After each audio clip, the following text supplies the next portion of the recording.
প্রথমে আমরা যাব আমাদের পিন্টারেস্ট আইডিতে যে এই এই চিহ্নটাতে যে তারপরে সেটিংয়ে গেলে আমরা দেখতে পাবো যে সেটিংটা চলে আসছে। আমরা একটু নিচের দিকে চলে যাব।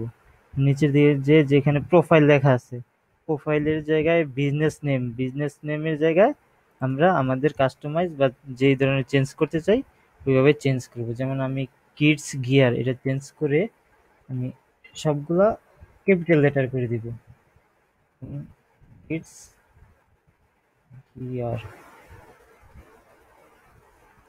আমরা সেভ চেঞ্জে ক্লিক করব।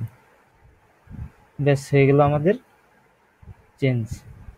আমরা এখন সবগুলা ক্যাপিটাল লেটারে দেখতেছি। এভাবে আমরা আমাদের ওই বিজনেস নেম চেঞ্জ করব। আশা করি বুঝতে পারছেন। আপনাদের সহযোগিতা কামনা করছি এবং একে অপরের সহযোগিতায় এগিয়ে আসবেন সেই কামনায় আজকের ভিডিও শেষ করছি।